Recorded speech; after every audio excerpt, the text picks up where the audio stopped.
400 años desde cuando Dios habló directamente a los israelitas. Un día, Dios envió un ángel a una mujer llamada María, que estaba comprometida con un hombre llamado José. El ángel le dijo a María que ella iba a quedar embarazada y que daría a luz a un niño llamado Jesús. Dios le daría el trono de su ancestro David y su reino no tendría fin. Pero María era virgen y esto la confundió.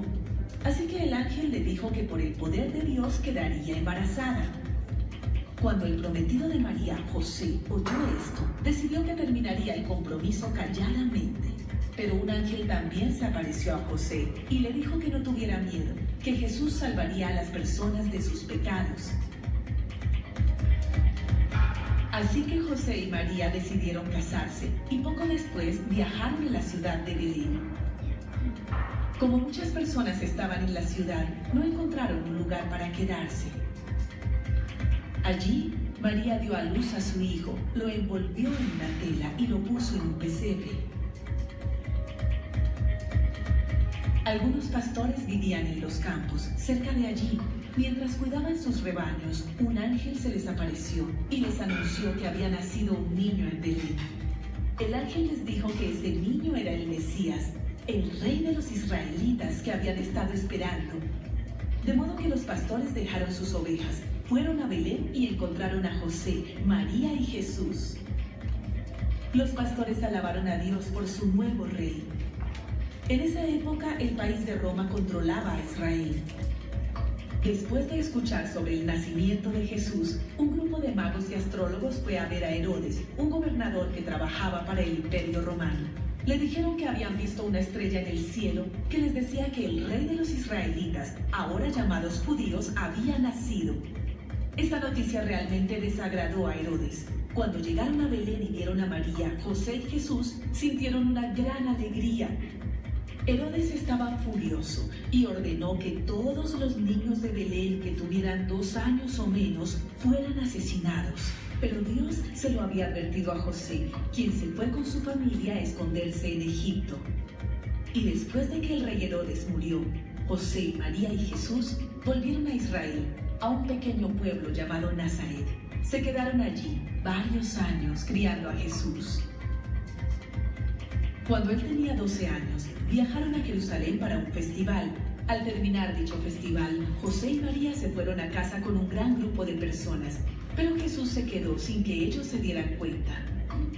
Cuando notaron que Jesús no estaba, se devolvieron a Jerusalén y encontraron a Jesús sentado en el templo, escuchando a los maestros y haciéndoles preguntas. Sus padres estaban enojados y no entendían por qué se había quedado. Pero Jesús les dijo, ¿acaso no sabían que tenía que estar en la casa de mi padre? José y María no sabían lo que quería decir. Todavía no entendían por completo la importancia de quién era Jesús y todo lo que haría.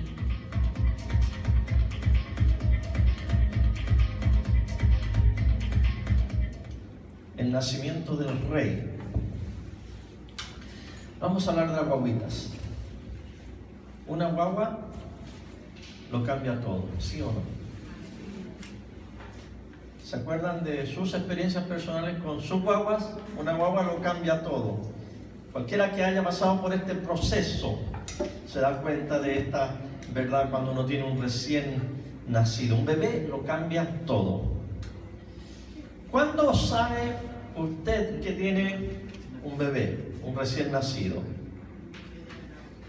Usted lo sabe y todos los demás lo sabemos cuando hablamos de los bebés sin cansarnos. De hecho, hasta hablan del color de la caquita y lo dicen y lo comparten con todo el mundo, no tienen vergüenza de hablar de eso. Lo hablas con tu familia, en la fila del supermercado, con tus compañeros de trabajo, en el grupo en casa, en todas partes. ¿Por qué sabes que hay un bebé en tu casa también? Porque se necesitan 3 horas para salir de la casa. Conozco yo, de hecho, algunas parejas que cuando tuvieron su primera guagua, dejaron de ir a la iglesia por toda la logística que involucraba sacar al niño, no se vaya a enfermar en la mañana. estaban abrumados con todo eso que significa sacar a un bebé, porque un bebé lo cambia todo. Hoy vamos a contemplar a un bebé, a una guaguita, pero a un bebé que cambió la historia del mundo. En muchos sentidos, esta guagua es como todas las demás guaguas, igualita. Era pequeño, lloraba, se enfermó como todos los niños en sus enfermedades de niños, como todos los bebés. La semana pasada terminamos con el Antiguo Testamento. Y hoy abrimos en el capítulo 22 el Nuevo Testamento, que comienza con el nacimiento de Cristo. Y el Nuevo Testamento comienza con los 4 evangelios: Mateo, Marcos, Lucas y Juan. La palabra evangelio significa buenas nuevas, buenas noticias. ¿Y cuál es la buena noticia? La buena noticia de que el reino de Dios se acerca a nosotros. Es la persona del Rey, y el Rey es Jesucristo, que ahora estamos viendo su nacimiento. Los 4 evangelios nos hablan de estas buenas noticias. La mayoría de lo que sabemos sobre el nacimiento y la infancia de Jesús, que lo vimos resumido en el video, se encuentra solamente en 2 evangelios, Mateo y Lucas. Marcos no habla absolutamente nada del nacimiento de Cristo, comienza su evangelio con el bautismo de Cristo. Pero hay otro evangelio, el evangelio de Juan, que no comienza con el nacimiento de Cristo, sino que comienza con el comienzo de todas las cosas. O sea, literalmente presenta a Jesús antes de que existiera todo. Punto. Este bebé puede cambiarle a usted. Este bebé puede cambiarle a usted, ¿lo cree? Espero que lo crea con todo su corazón. Sin embargo, este bebé solo puede cambiarle a usted si usted lo conoce. Pero no de información, sino realmente quién es Él, y además de conocerle, aceptarle, recibirle, rendirnos a Él. Así que vamos a comenzar con la lectura de la historia en Juan capítulo 1, versículo 1 al 5. En el principio ya existía el Verbo, y el Verbo estaba con Dios, y el Verbo era Dios. Él estaba con Dios en el principio. Por medio de Él todas las cosas fueron creadas. Sin Él nada de lo creado llegó a existir. En Él estaba la vida, y la vida era la luz de la humanidad. Esta luz resplandece en las tinieblas, y las tinieblas no han podido extinguirla. Fíjese cómo comienza esta gran poesía. Juan comienza su evangelio. ¿Se fijaron cuáles son las 3 primeras palabras? En el principio. ¿Le llama esto la atención a usted? Con estas 3 palabras, ¿se recuerda en otro lugar de la Biblia donde están estas 3 palabras? En el libro de Génesis. Primera frase de la Biblia dice: en el principio Dios creó los cielos y la tierra. Ahora, es solo una coincidencia que Juan haya puesto estas 3 palabras al principio de su evangelio, de la misma manera que Moisés las puso al principio del Pentateuco. Yo creo que no. Juan está haciendo aquí una afirmación tremenda, una aseveración. De hecho, Juan nos da 5 verdades en este pasaje acerca de este niño Jesús, que nosotros necesitamos entender antes de que cualquier cambio pueda ocurrir en nuestras vidas. Aquí anote por favor 5 verdades que necesita saber para lograr un cambio real. La primera verdad es esta: Jesús ha existido eternamente. Al usar la frase el principio, estas dos palabras, el principio, Juan está diciendo que el nacimiento de Jesús o incluso su concepción ocurre no ahí en ese momento. Jesús no nace ahí, no es concebido ahí, sino que tiene, aunque y por eso fue un nacimiento milagroso, pues nació de una virgen, de la Virgen María en Belén, pero eso es solo en el sentido temporal, material, humano. Juan está diciendo aquí que el principio de la historia de Jesús no comenzó ahí en Belén. Jesús tampoco comenzó ahí en Nazaret. Las mismas palabras que fueron usadas para describir el principio del tiempo y del espacio son las que él usa para hablar del principio de Jesús, el origen de la creación. Y al hacer esto, él está haciendo una declaración fabulosa. Está diciendo que Jesús existió con Dios antes de que todo hubiera sido creado. Jesús preexistía juntamente con el Padre y juntamente con el Espíritu antes de la creación de todas las cosas. Piensa en esto. Jesús es eterno. Él siempre ha existido. Amén. Lo que dice la palabra. La segunda verdad que necesitamos saber acerca de este niño, el niño Jesús, es que Jesús creó todo. Escuche otra vez este versículo que acabamos de leer. Dice, por medio de Él todas las cosas fueron creadas. Sin Él nada de lo creado llegó a existir. ¿Cómo fue que Dios creó el universo cuando usted lee Génesis? A través de la palabra.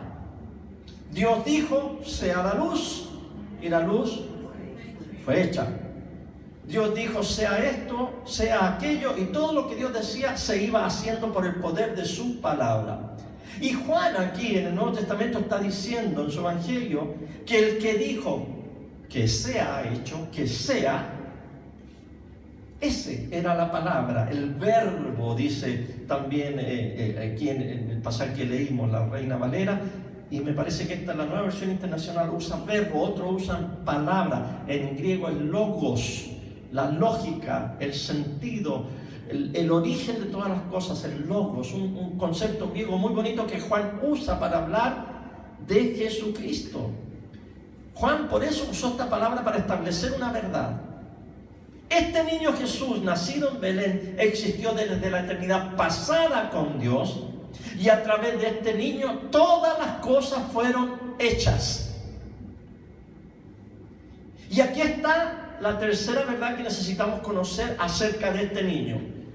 Ya que existía Creador eterno, Juan está diciendo valientemente y enfáticamente que este niño nacido en Belén es Dios.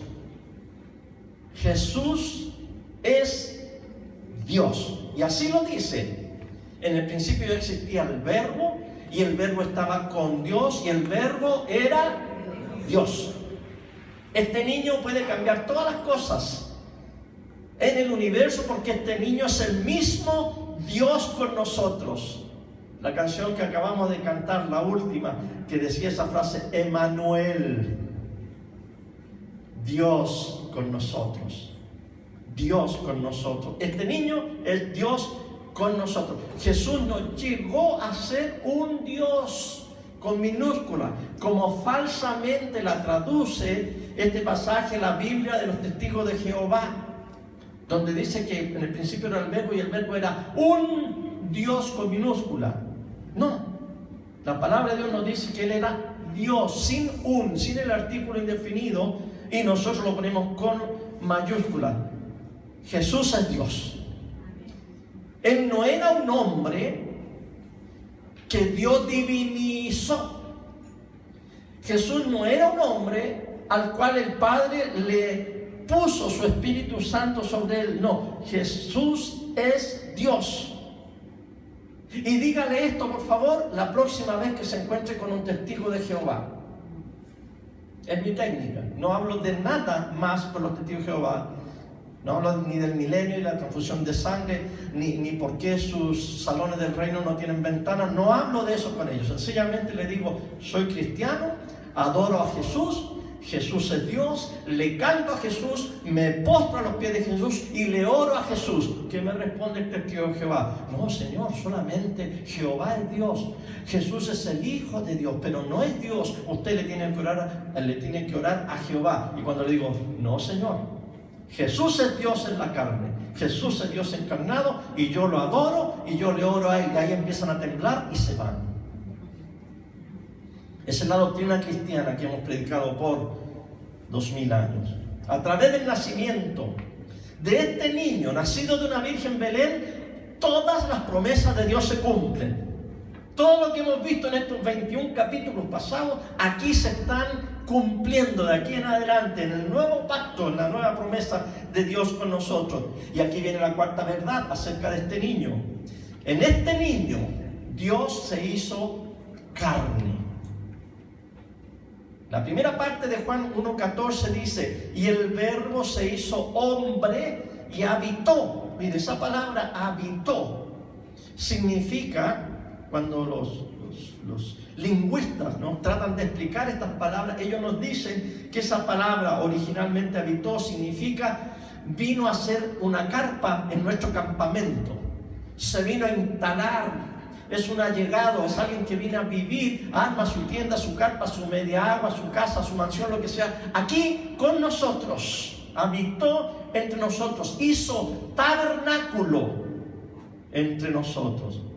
Así que Dios nos ama tanto, que vino a vivir con nosotros y habitó con nosotros. Él quería desplegar la hermosura de su gracia hacia nosotros. Él quería mostrarnos cuánto nos amaba. Y esa es la manera que Él encontró, la mejor manera de decirnos que nos ama. Qué maravilloso es esto. ¿Se ha puesto usted a meditar? Dios no está lejos, ni está distante de nosotros. Dios vino a estar con nosotros aquí. Usted seguramente se preguntará, ¿y por qué Dios quiso hacer esto? ¿Por qué Dios llegó a hacerse hombre? Antes que comenzara el culto, una niñita vino a preguntarme, tío, ¿cuánto vale cómo escapar de las garras del yurumí? Y le digo, ¿por qué? Es que lo quiero comprar, pero no sé cuánto vale. Ve y dile a la que lo venden, que yo les dije que te lo den fiado. Y págalo como puedas. Es que yo no quiero leer, tío, me dice. Y se lo llevó. Usted sabe que el primer capítulo de ese libro es un cuento. Y en ese cuento se relata, el yurumí es el oso hormiguero. Así le dicen los paraguayos en guaraní.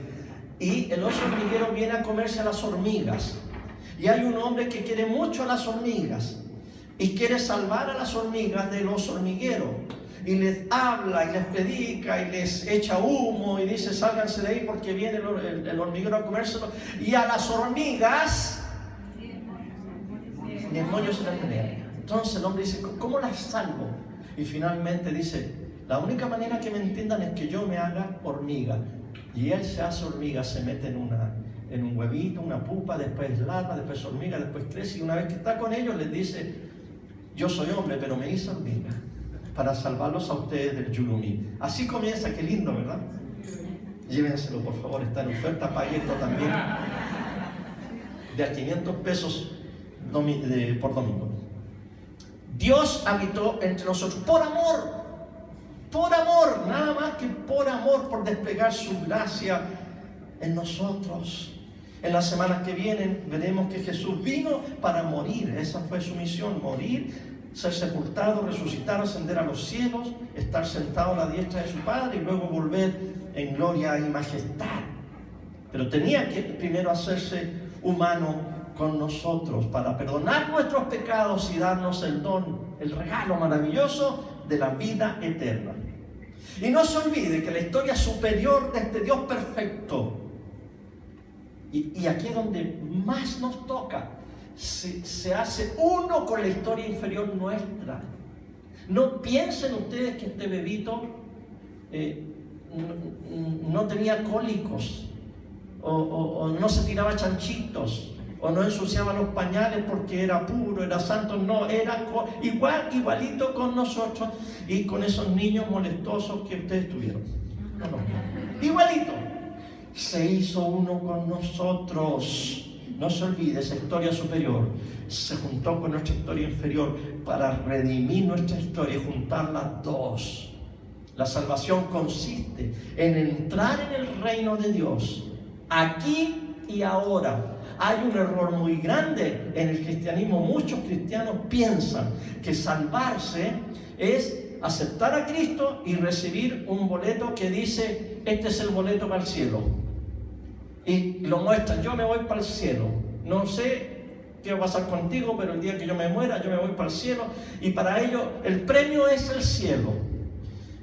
Sí, y esta semana que hemos sepultado a dos queridos amigos, hemos tenido que hablar de eso, pero hemos tenido que aclarar muchas cosas. Y entre esas cosas decir que nosotros ahora ya entramos en el reino de Dios, ya. Porque salvación y ser ciudadano del reino de los cielos es exactamente lo mismo. Lo único que cuando nos muramos nos vamos a depositar en un lugar precioso de descanso, esperando la consumación del reino al final de los tiempos. Así que Cristo viene a la tierra, pone sus pies para salvarnos y proclamarse Rey. En eso consiste la salvación, vivir ya aquí en la tierra, siendo los representantes de este reino. Dios quiere que nosotros le amemos ahora aquí, recíprocamente, y representemos su reino porque somos sus embajadores de este rey que hoy nace. Para amar a Dios necesitamos conocerle como realmente Él es. Escuchen, ¿cómo es Dios? Porque muchos salieron de los 21 capítulos que estudiamos medios tambaleantes.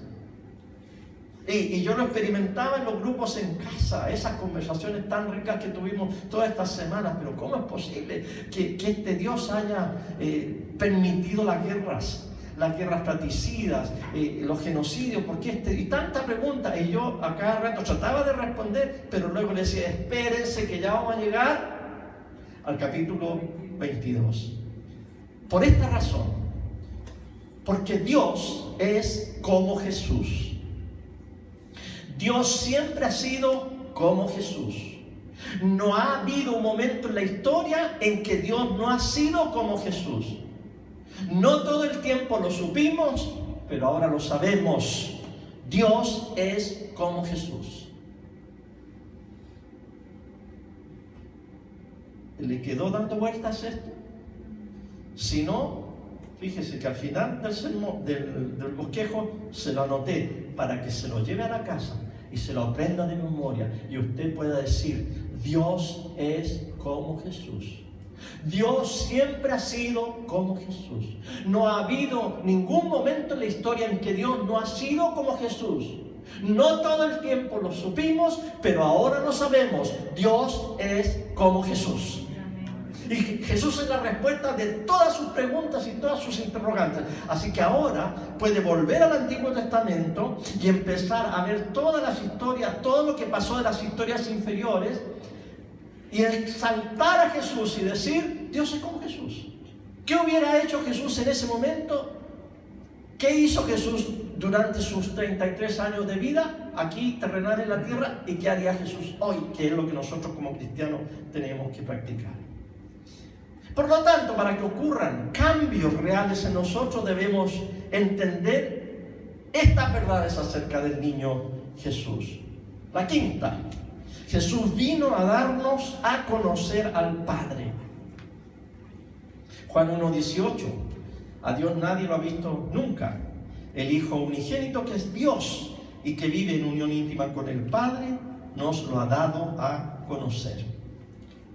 Jesús, el eterno Creador, vino a habitar entre nosotros, vino a revelar quién es el Padre y cómo es el Padre. Cristo vino a mostrarnos que el Padre nos ama y que el Padre quiere salvarnos, no por algo que nosotros hayamos hecho bien, sino por lo que Él es todo amor, y Él lo hace por nosotros. Dios es un Dios de gracia. que nos da su amor cuando nosotros no lo merecemos. Ya no tenemos que preguntar nada acerca de Dios. ¿Por qué? Porque Dios es como Jesús. Y porque Dios siempre ha sido como Jesús. Ya no debemos preguntarnos cómo es Él. Ya lo sabemos, es como Jesús. ¿Qué hace? Ya lo sabemos, lo hizo Jesús. ¿Qué cosas le importan a Jesús? Eso le importa a Dios. ¿Cómo actúa? ¿Qué es lo importante para Dios? Es lo importante para Jesús. Solamente tenemos que mirar a Jesús y allí veremos al Padre. Y si siguen buscándole las 5 patas al gato, Jesús les va a decir lo mismo que le dijo a Felipe. Felipe, tanto tiempo he estado con ustedes y no entienden por qué. ¿Qué le había dicho Felipe? Señor, muéstranos al Padre y nos basta. Y Jesús se tiraba el pelo y decía, ay Felipe, tanto tiempo he estado con usted que me ha visto a mí y me ha visto al Padre. Dios nos dice aquí en esta persona es donde yo me revelo a ustedes en mi Hijo Jesucristo. Este niño, hoy lo tenemos como niño, el próximo domingo ya lo vamos a tener como adulto, pero hoy lo tenemos como niño. Este niñito, esta guaguita, este chibolo, este puede cambiar todas las cosas. Él puede cambiar su vida si solamente usted le conoce como Él es. Pero hay un problema. Segundo punto del sermón. No todos quieren cambiar. Juan 1, 10 y 11. Él, o sea, esta palabra, este verbo, este que vino del cielo, este que tomó un cuerpo para vivir temporalmente con nosotros. Este estaba en el mundo y el mundo fue creado por medio de Él, pero el mundo no lo reconoció. El mundo rehusó aceptar quién era realmente este niñito, quién era Él. Y esto es algo muy triste. No crean solamente que el mundo perverso, sus propios hermanos no creían en Él hasta que resucitó. Claro, porque si mi hermano resucita, ahí sí voy a creer yo también en Él. Es algo triste porque el mundo no quiso recibir, no hay excusa. Dios mismo vino y aún así el mundo oscuro cerró sus ojos, tapó sus ojos para no dejar entrar la luz. Este mundo está ensimismado, ocupado en sí mismo. No le dio la bienvenida al Señor. Usted y yo entendemos que hoy estamos viviendo en un mundo ciego. Y uno se desespera diciendo, ¿qué tienen en la cabeza? Que no ven, que no entienden, que no perciben las maravillas de Dios. Porque es un mundo que rehúsa creer en Jesucristo. Tercero, si usted cree y recibe a este niño, su vida cambiará.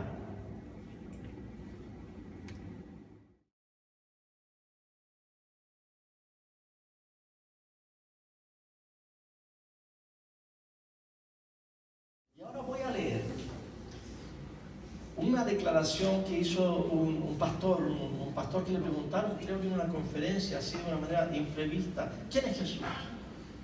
Y él, yo creo que esta fue una inspiración poderosa del Espíritu Santo, que todo lo que yo voy a decir ahora lo puso él y lo escribieron y se está siendo publicado. Es antiguo este pasaje. Ahora, segunda persona, cuando Dios dijo, hagamos al hombre a nuestra imagen y semejanza. Él es la descendencia de la mujer que pisotea la cabeza de la serpiente Satanás. Él es el que cerró la puerta del arca de Noé. Él es ante quien Abraham se inclinó y le dio los diezmos.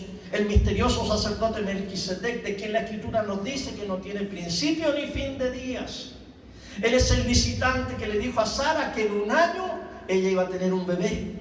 Él era el luchador que tocó la cadera de Jacob en la lucha que tuvo con el ángel en Betel. Él es el que interpretaba los sueños para José. Él es la sangre del cordero de la Pascua de Moisés. Es el capitán, el señor de los ejércitos de Josué.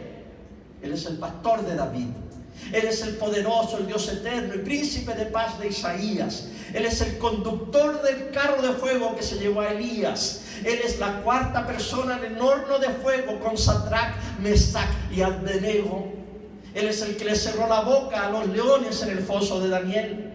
Él es el aliento que le dio vida a los huesos secos que vio Ezequiel. Él es el perdonador de pecados e injusticia en Jeremías. Él es el mensajero del nuevo pacto que esperamos según Malaquías. Él es el hijo de David, el hijo de María, el hijo de Dios. Sí, Él es el hijo de Dios, la luz y la vida del mundo. Él es el rey de los judíos. Él es el rey de Israel.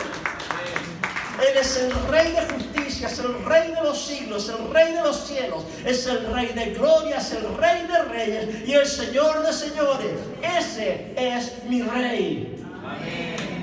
Me pregunto, ¿lo conoces? Amén. Mi rey es un rey soberano. No hay manera de medir su amor ilimitado.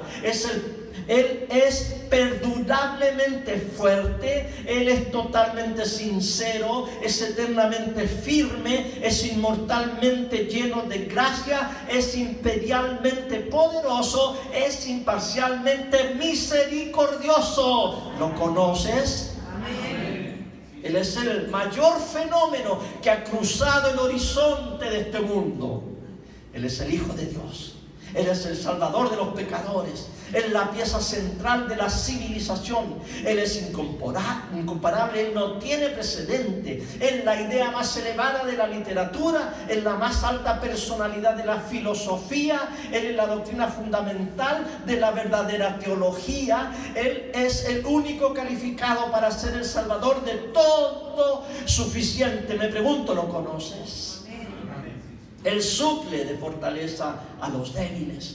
Está disponible para los tentados y los afligidos. Él se compadece y salva. Él fortalece y sostiene. Él guarda y guía. Él sana a los enfermos. Él limpia a los leprosos. Él perdona a los pecadores. Él absuelve a los deudores. Él libera a los cautivos. Él defiende a los débiles. Él bendice a los jóvenes. Él sirve a los desafortunados. Él guarda a los ancianos. Él recompensa a los diligentes. Él embellece a los humildes. ¿Lo conoces? Amén. Él es la clave del conocimiento. Él es la fuente de la sabiduría. Él es la entrada a la libertad. Es el sendero hacia la paz. Es el camino de la justicia. Es la autopista hacia la santidad. Él es la puerta de la gloria. ¿Lo conoces? Amén. Su vida es incomparable. Su bondad es ilimitada. Su misericordia es eterna. Su amor nunca cambia. Su palabra nos basta. Su gracia es suficiente. Su reino es justo. Su yugo es fácil y ligera es su carga.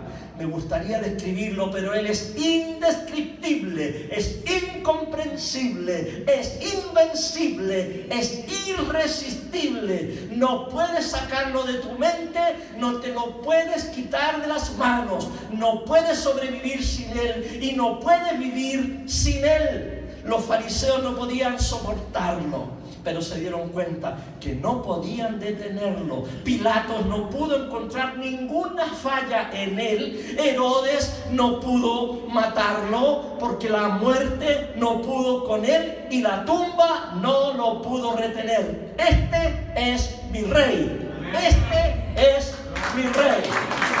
Un aplauso al Señor de señores y Rey de reyes. Póngase de pie por favor.